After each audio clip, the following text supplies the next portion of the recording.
میں نے موضوع البتہ ذہن میں سوچا، یعنی ایک دن کے لیے تھا، لیکن پھر وہ اس کو جاری رکھے ہوئے ہوں۔ یا ایھا الذین آمنوا کتب علیکم الصیام کما کتب علی الذین من قبلکم لعلکم تتقون، اے ایمان والو روزے تم پہ فرض کر دیے گئے ہیں جس طرح سے گزشتہ امتوں پہ فرض کیے گئے تھے تاکہ تم متقی بن جاؤ۔ تو میں نے عرض کیا تھا کہ فلسفہ احکام ہے کہ نماز کا کوئی فلسفہ ہے، کوئی نہ کوئی حکمت ہے۔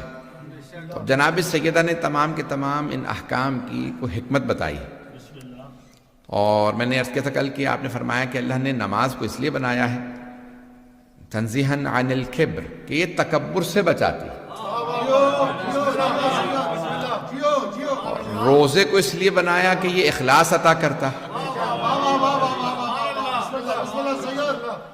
اور جعل الزکات، زکوٰۃ کو کیوں بنایا؟ خمس و زکوٰۃ اللہ نے رکھی ہیں، تو یہ زکوٰۃ و خمس کو کیوں رکھا؟ تو بی بی فرماتی ہیں کہ للنمو والتزکیہ، مال کو پاک کرنے کے لیے، اور اس میں نمو یعنی برکت دینے کے لیے، بڑھوتی۔ یعنی اب یہ کافر نہیں سمجھ سکتا۔ میں البتہ ایک حدیث پچھلے دنوں دیکھ رہا تو اس میں تھا کہ آخری زمانے کے لوگ بھی نہیں سمجھیں گے، ایمان لے آئیں گے لیکن اس بات کو نہیں سمجھیں گے۔ بھئی میرے پاس مثال کے طور پہ 100 تھے، میں نے 20 دے دیے تو 80 رہ کے کم ہو گئے نا۔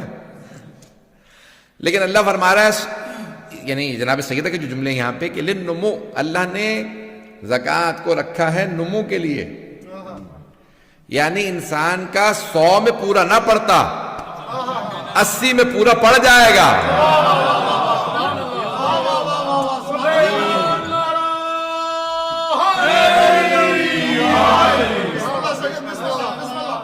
عزیزان گرامی، بعض اوقات انسان یہ سوچتا کہ بھی میں نے تو دے دیے، میرے تو کم ہو گئے، خمس و زکوٰۃ نکال لیے کم ہو گئے۔ نہیں، معصوم فرماتے ہیں اسی کے اندر 2 چیزیں ہیں، ایک تو بڑھوتی ہوتی ہے، بڑھتا ہے، یہ بڑھتا ہے۔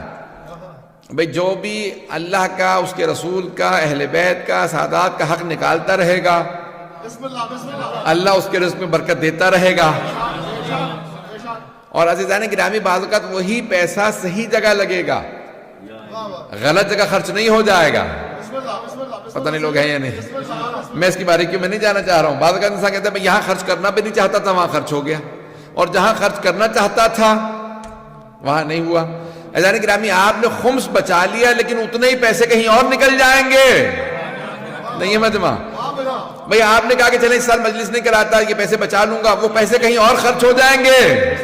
پتہ نہیں لوگ ہیں یا نہیں، یہ خرچ پھر بھی ہو جائیں گے، لیکن اگر آپ اچھی جگہ خرچ کر دیں گے تو ثواب بھی ملے گا، برکت بھی ہوگی۔